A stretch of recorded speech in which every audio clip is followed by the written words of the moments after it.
बचपन में स्कूल के दिनों में क्लास के दौरान शिक्षक द्वारा पेन मांगते ही हम बच्चों के बीच रॉकेट गति से गिरते पड़ते सबसे पहले उनकी टेबल तक पहुंचकर पेन देने की अघोषित प्रतियोगिता होती थी।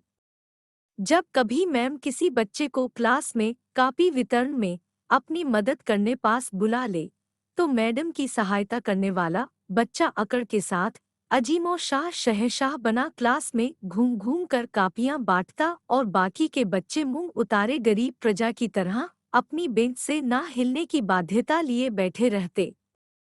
शिक्षक की उपस्थिति में क्लास के भीतर चहलकदमी की अनुमति कामयाबी की तरफ पहला कदम माना जाता था। उस मासूम सी उम्र में उपलब्धियों के मायने कितने अलग होते थे। शिक्षक ने क्लास में सभी बच्चों के बीच अगर हमें हमारे नाम से पुकार लिया, शिक्षक ने अपना रजिस्टर स्टाफ रूम में रखकर आने बोल दिया, तो समझो कैबिनेट मिनिस्ट्री में चयन का गर्व होता था। आज भी याद है जब बहुत छोटे थे, तब बाजार या किसी समारोह में हमारी शिक्षक दिख जाए तो भीड़ की आड़ ले छिप जाते थे। जाने क्यों, किसी भी सार्वजनिक जगह पर टीचर को देख हम छिप जाते थे। कैसे भूल सकते हैं अपने उन गणित के टीचर को जिनके खौफ से 13, 17 और 19 का पहाड़ा याद कर पाए थे। कैसे भूल सकते हैं उन हिंदी के शिक्षक को जिनके आवेदन पत्रों से ये गूढ़ ज्ञान मिला कि बुखार नहीं ज्वर पीड़ित होने के साथ विनम्र निवेदन कहने के बाद ही 3 दिन का अवकाश मिल सकता था। वो शिक्षक तो आपको भी बहुत अच्छे से याद होंगे जिन्होंने आपकी क्लास को स्कूल की सबसे शैतान क्लास की उपाधि से नवाजा था। उन शिक्षक को तो कतई नहीं भुलाया जा सकता जो होमवर्क कॉपी भूलने पर ये कहकर कि कभी खाना खाना भूलते हो, बेइज्जत करने वाले तकिया कलाम से हमें शर्मिंदा करते थे।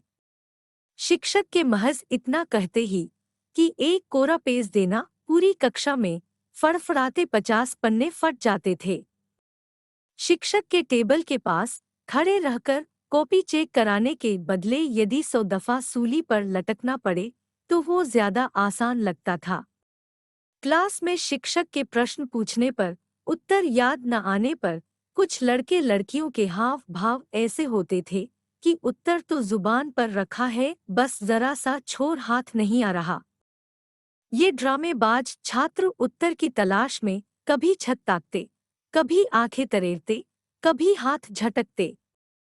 देर तक आडंबर झेलते झेलते आखिर शिक्षक के सब्र का बांध टूट जाता।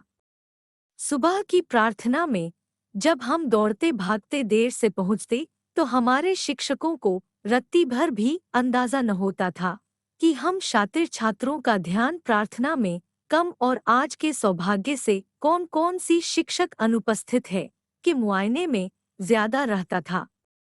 आपको भी वो शिक्षक याद है ना, जिन्होंने ज्यादा बात करने वाले दोस्तों की जगह बदल उनकी दोस्ती कमजोर करने की साजिश की थी। हर क्लास में एक ना एक बच्चा होता ही था जिसे अपनी बुद्धिमत्ता का प्रदर्शन करने में विशेष महारत होती थी और ये प्रश्न पत्र थामे एक अदा से खड़े होते थे। Ma'am, I have a doubt in question number 11। हमें डेफिनेशन के साथ उदाहरण भी देना है। क्या उस इंटेलिजेंट की शक्ल देख खून खौलता। परीक्षा के बाद जांची हुई कापियों का बंडल थामे कॉपी बांटने क्लास की तरफ आते शिक्षक साक्षात सुनामी लगते थे।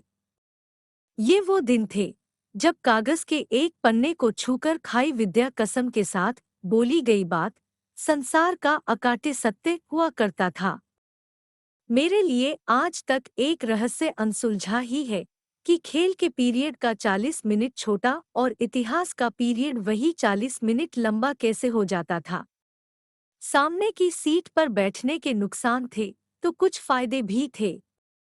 मसलन चाक खत्म हुई तो मैम के इतना कहते ही कि कोई भी जाओ बाजू वाली क्लास से चाक ले आना, सामने की सीट में बैठा बच्चा लपक कर क्लास के बाहर दूसरी क्लास में आई कम इन कह सिंघम एंट्री करते।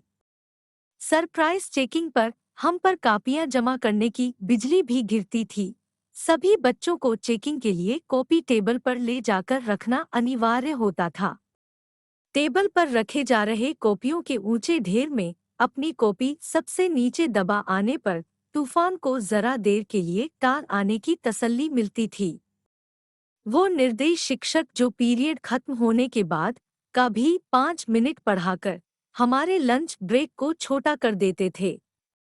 चंद होशियार बच्चे हर क्लास में होते हैं जो मैम के क्लास में घुसते ही याद दिलाने का सेक्रेटरी वाला काम करते थे। मैम कल आपने होमवर्क दिया था। जी मैं आता था। इस आइंस्टीन की औलाद को डंडों से ढूंढ के धर दो।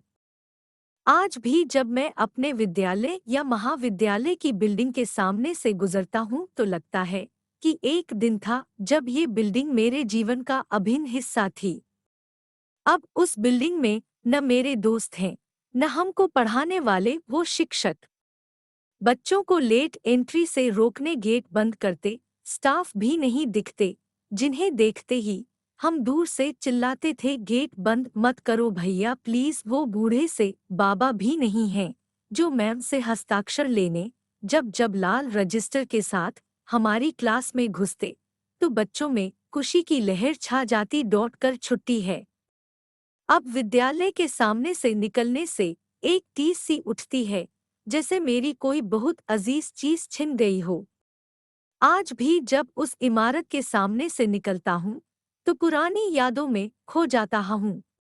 स्कूल कॉलेज की शिक्षा पूरी होते ही व्यवहारिकता के कठोर धरातल में अपने उत्तरदायित्वों को निभाते, दूसरे शहरों में रोजगार का पीछा करते, दुनियादारी से दो चार होते, जिम्मेदारियों को ढोते हमारा संपर्क उन सबसे टूट जाता है जिनसे मिले मार्गदर्शन, स्नेह, अनुशासन, ज्ञान, ईमानदारी, परिश्रम की सीख और लगाव की असंख्य कोहिनूरी यादें किताब में दबे मोरपंख सी साथ होती है। जब चाहा खोलकर उस मखमली एहसास को छू लिया